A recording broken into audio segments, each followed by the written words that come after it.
আসসালামু আলাইকুম প্রিয় শিক্ষার্থীবৃন্দ, আশা করি সকলেই ভালো আছো। আজকে আমরা মুদ্রার অঙ্কের কয়েকটি অঙ্ক করব। একটি প্রশ্ন নিয়ে শুরু করছি। শুভর কাছে 325 টাকা 50 পয়সা আছে। সে 225 টাকা 50 পয়সা দামের একটি খেলনা কিনলে তার কাছে আর কত টাকা আছে? এখন এই টাকা পয়সা আছে, এই জন্য অনেকের কাছে একটু বিরক্ত মনে হয় বা পয়সা থাকলেই ঝামেলা মনে হয়। এখন আমি এটাকে যদি ছোট করে বলে নিই যে আমার কাছে 20 টাকা আছে, সেই 20 টাকা থেকে আমি 15 টাকা দামের একটি খেলনা কিনলাম, তাহলে আমার কাছে কয় টাকা থাকবে? এরকম যদি বুঝতে পারি তাহলে আমাদের জন্য সুবিধা হয়। তাহলে 20 টাকা আমার কাছে আছে, 15 টাকা দিয়ে আমি একটি খেলনা কিনলাম, তাহলে আমার কাছে 20 থেকে 15 বিয়োগ করতে হবে, যা বের হবে সেটাই আছে আমার কাছে। অর্থাৎ 20 থেকে 15 বিয়োগ করলে 5 টাকা হয়, অর্থাৎ আমার কাছে 5 টাকা আছে। এখানে বলা হয়েছে 325 টাকা আর 50 পয়সা, তাহলে এটা আমার কাছে আছে বা শুভর কাছে আছে। সেখান থেকে সে 225 টাকা 50 পয়সা দিয়ে একটি খেলনা কিনলো, অর্থাৎ যে টাকা আছে সে টাকা থেকে বিয়োগ করতে হবে যে টাকা দিয়ে খেলনা কিনেছে সেই টাকা। তাহলে লেখো 1 নাম্বার, আমরা লেখো সবাই 1 নং সমাধান।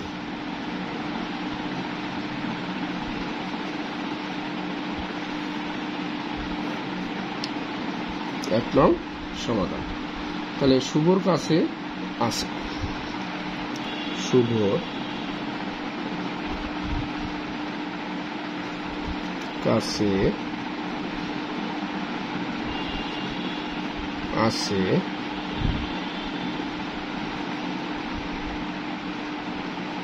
কাছে আছে 325 টাকা। 325 টাকা।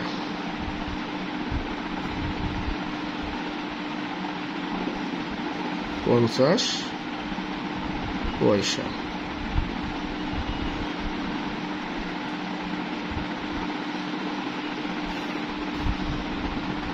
সে খেলনা কিনলো বা শুভ খেলনা কিনলো, সে খেলনা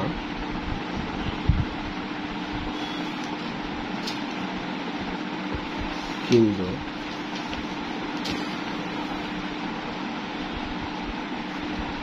অবশ্যই সংখ্যার নিচে সংখ্যা লিখতে হবে, সংখ্যার নিচে অবশ্যই সংখ্যা লিখতে হবে।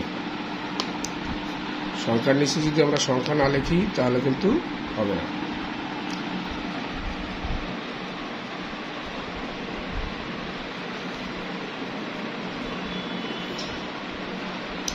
তাহলে 225 টাকা, 325 টাকার নিচে 225 টাকা,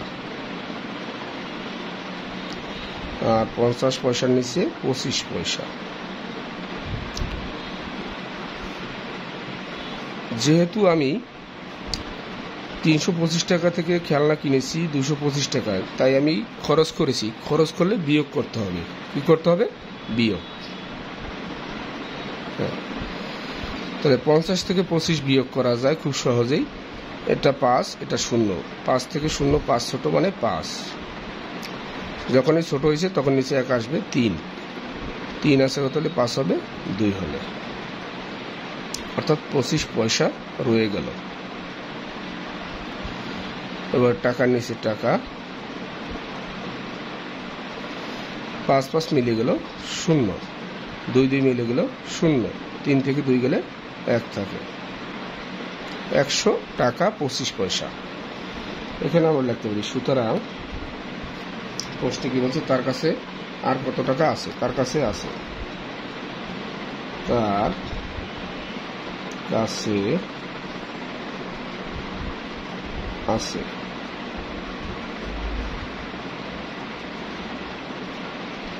তার কাছে আছে এই সমানটা অবশ্যই সংখ্যার পাশে দেবে, এখানে দেবে না, সংখ্যার পাশে। 100 টাকা 25 পয়সা। উত্তর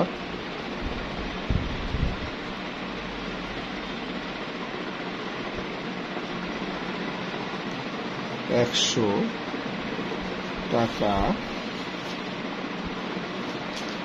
25 পয়সা।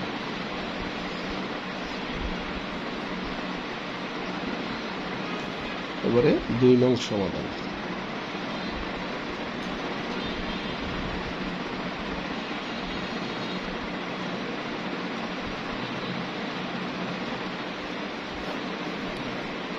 দুই নং প্রশ্নে বলা হয়েছে যে নয়নের 75 টাকা 75 পয়সা ছিল। 75 টাকা 75 পয়সা। তার বাবা তাকে খাতা কেনার জন্য 52 টাকা 80 পয়সা দিলেন। তাহলে এই যে টাকা আর পয়সা আছে সেটা না বলে আমি শুধু টাকা বলি। দেখো, আমার কাছে 50 টাকা আছে, আমার বাবা আরও 20 টাকা দিল, তাহলে আমার কত টাকা হবে? অর্থাৎ আমার কাছে ছিল 50, আরও দিল 20, এতে আমার টাকা বাড়ছে, তাই যোগ করতে হবে। তাহলে টাকার সাথে টাকা যোগ করব আর পয়সার সাথে পয়সা যোগ করব। তবে আগে পয়সা যোগ করব, যদি সেখানে 100 পয়সা হয় বা তার চেয়ে বেশি হয় তাহলে আমরা টাকার সাথে সেই পয়সার টাকাটা যোগ করে দেব। ওকে, তাহলে নয়নের কাছে ছিল, লিখতে পারি আমরা নয়নের কাছে ছিল। নয়নের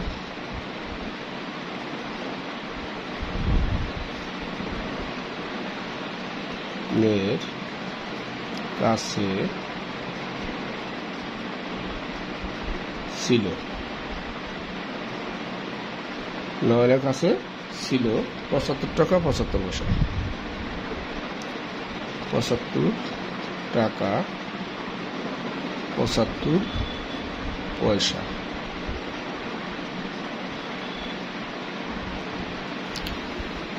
নয়নের কাছে ছিল 75 টাকা 75 পয়সা।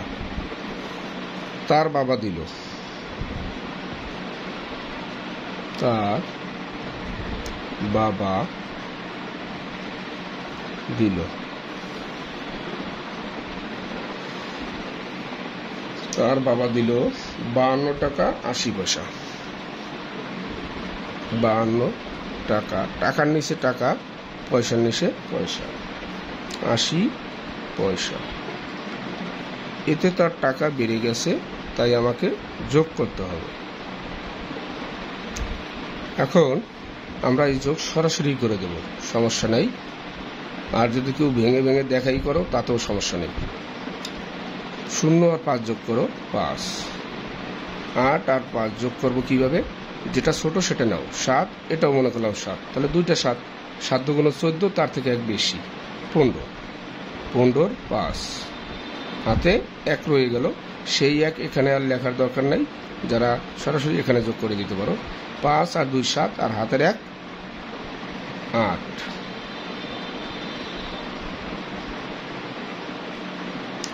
7 5 12, তাহলে 128 টাকা 55 পয়সা।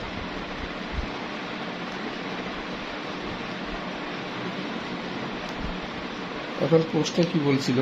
এখন নয়নের কত টাকা হলো? সুতরাং নয়নের হলো, বা এখন নয়নের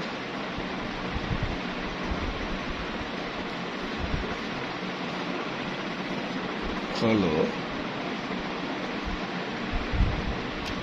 128 টাকা 55 পয়সা। উত্তর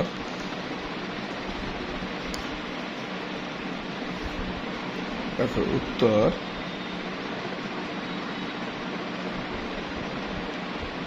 128 টাকা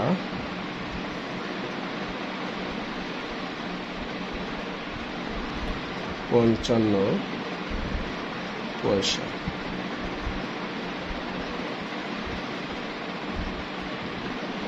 তোমরা যদি এইভাবে সরাসরি করো তাতে কোনো সমস্যা নেই, যে যেভাবেই করো কোনো সমস্যা নেই। নিয়ম ঠিক রেখে উত্তর সঠিক হয়েছে তাহলেই নাম্বার পাবে, কোনো সমস্যা নেই। এবারে 3 নম্বরের ভিতরে 4টা অঙ্ক আছে। 3 নং প্রশ্নের সমাধানের ভিতরে 3 নং সমাধান।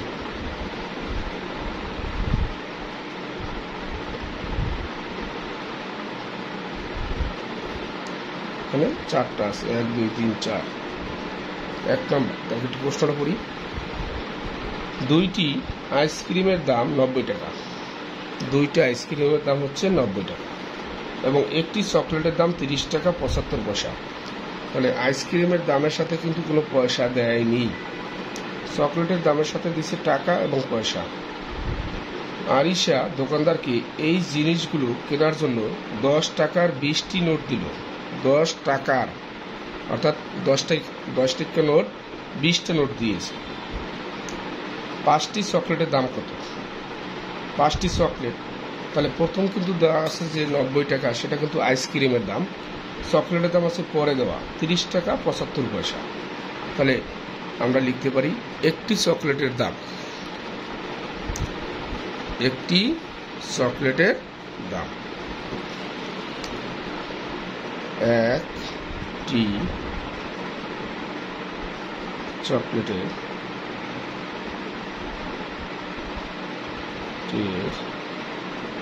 দাম,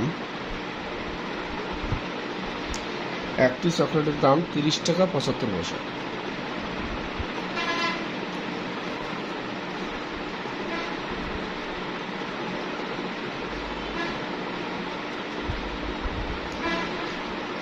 একটি চকলেটের দাম 30 টাকা 75 পয়সা। একটি, প্রশ্নে বলা হয়েছে 5টি চকলেট, সুতরাং 5টি চকলেটের দাম। 1-এর নিচে 5 লিখেছি, হঠাৎ করে বেড়ে গেছে তাই এটা গুণ হবে, অর্থাৎ 30 টাকা 75 পয়সা এর সাথে গুণ দেব 5টি। যদি 7 থাকতো 7, তাহলে এখানে 7। এখন আমরা গুণ করব। এই গুণটা আমরা ইচ্ছা করলে আলাদাভাবে করে নিতে পারি, আর যে পারি সরাসরি করতে পারি। তাহলে 75-এর সাথে 5 গুণ হবে, আবার 30-এর সাথে 5 গুণ হবে। তাহলে 75 আর 5 গুণ করে দেখি।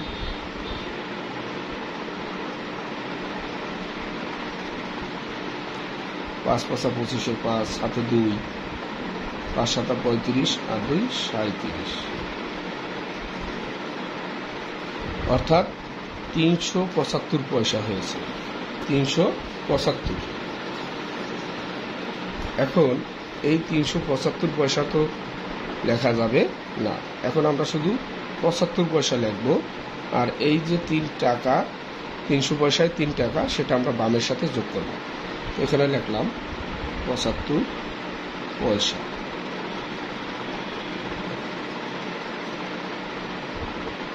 এই গুণটা করার সময় অবশ্যই এটার সাথে আগে গুণ করতে হবে। যদি 5-এর সাথে 30 গুণ করো তাহলে কিন্তু ভুল হবে, কারণ এই যে 3 টাকা যোগ করতে হবে এটার সাথে। এখন আমরা পরে আবার গুণ করব, 30 গুণ 5। এটা খুব সহজ গুণ, ওই শূন্যর সাথে গুণ করার দরকার নেই। 3 5 15 আর একটা শূন্য, 150 টাকা হয়েছে। কিন্তু আমার এখানে হাতে 3 টাকা রয়ে গেছে, সেই 3 টাকা এখানে যোগ করতে হবে।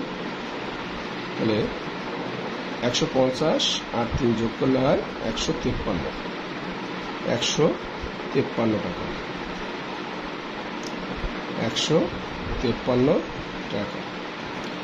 একটা চকলেটের দাম ছিল 30 টাকা 75 পয়সা, তাহলে 5টা চকলেটের দাম বের হলো 153 টাকা 75 পয়সা। 153 টাকা 75 পয়সা। এবারে যাব আমরা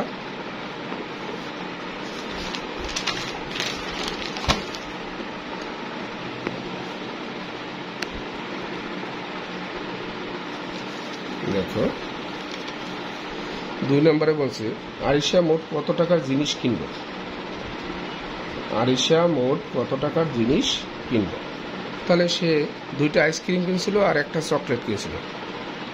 ক নম্বরে কিন্তু 5টি প্রশ্নের কথা করছি। ক নম্বরে যে 5টি চকলেটের দাম বের করছি সেটার সাথে কিন্তু খ নম্বরে কোনো সম্পর্ক নেই, বা 2 নম্বরে কোনো সম্পর্ক নেই। তাহলে আরিশা 2টি আইসক্রিম কিনল।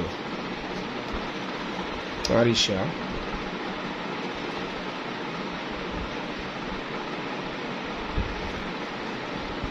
আরিশা 2টি আইসক্রিম কিনল।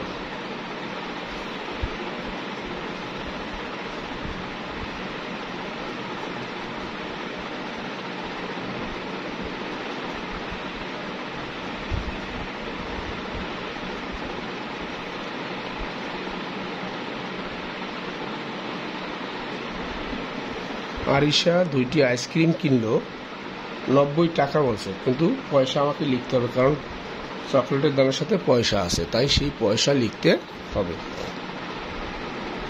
তাহলে 90 টাকা 00 পয়সা। এখানে অবশ্যই 00 লিখতে হবে। আরিশা একটি চকলেট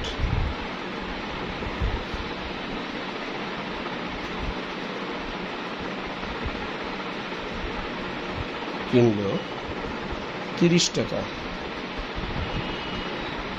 আর 75 পয়সা। তাহলে সে মোট কত টাকা খরচ করছে এটা বলছে, তাহলে যোগ করতে হবে। সুতরাং সে মোট খরচ করে, সে মোট জিনিস কিনলো, লেখো, সমস্যা নেই। সে মোট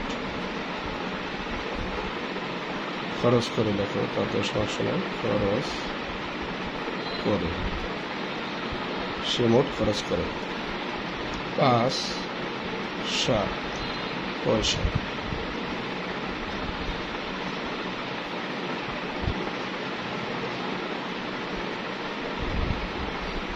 শূন্য 9 আর 3 12, 120 টাকা 75 পয়সা। 120 টাকা 75 পয়সা সে মোট খরচ করে। 120 টাকা 75 পয়সা। 3 নম্বর আছে আরিশা দোকানদারকে কত টাকা দিল। আরিশা দোকানদারকে দিয়েছিল 10 টাকার 20টা নোট। তাহলে এটাকে আমরা 1 টাকার একটি নোট সমান 10 টাকা লিখি। 1 টাকার, এই 10 টাকার একটি নোট এবারে সমান হবে, সমান 10 টাকা। 10 টাকার একটি নোট সমান 10 টাকা। সুতরাং 10 টাকার 20টি নোট। তাহলে হঠাৎ করে বেড়ে গেছে, একের নিচে 20 লিখছি, গুণ হবে 20 গুণ 10 টাকা। এই গুণটা করা খুবই সহজ, যদি রাগ করো।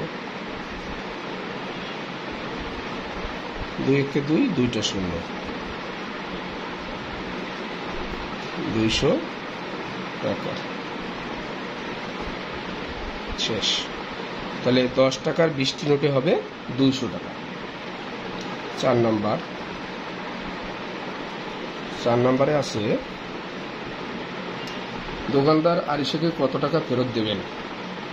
তাহলে দোকানদারকে সে দিয়েছিল 200 টাকা, আর সে ক্রয় করে, মানে যে জিনিস কিনছিল সেটার দাম ছিল 120 টাকা 75 পয়সা। 200 টাকার সাথে কিন্তু কোনো পয়সা নেই, তাই আমরা 200 টাকার সাথে আবার পয়সা দেব। আরিশা দোকানদারকে দিল, সে দোকানদারকে দিল, সে দোকানদারকে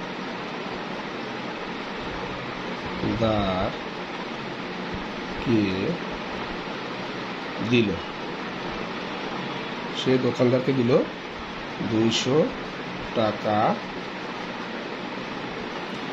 00 পয়সা। সে মোট খরচ করে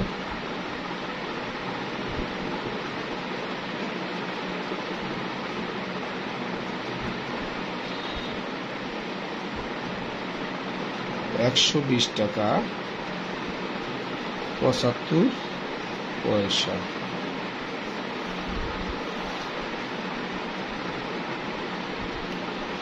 তাহলে আমি 200 টাকা দিয়েছি আর 120 টাকা জিনিস কিনেছি, তাহলে আমি অবশ্যই টাকা পাবো, ওটা থেকে ওটা বিয়োগ করতে হবে। এখন এই 5 থেকে 0, 5 ছোট মানে 5, এখানে ছোট দিকে 1 আসবে 8, 8 ছোট মানে 2 পয়সা। যখন এখানে ছোট হয়েছে তখন এটার সাথে 1 আসবে 1, আর এটা 0, 1 ছোট মানে 9, এখানে ছোট ছোট দিকে এখানে আসবে 1, 3, 3 আছে আর এটা 0, অর্থাৎ 3 ছোট মানে 7, এখানে ছোট ছোট দিকে এখানে 1 আসবে 2, 2 দিয়ে বেড়ে গেল 0। তাহলে 79 টাকা 25 পয়সা, 79 টাকা 25 পয়সা দোকানদার ফেরত দিবে। দোকানদার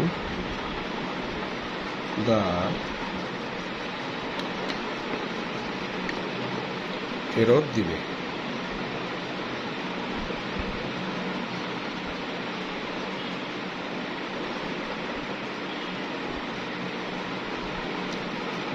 তাহলে দোকানদার ফেরত দেবে 79 টাকা 25 পয়সা। আশা করি তোমরা বুঝতে পেরেছো।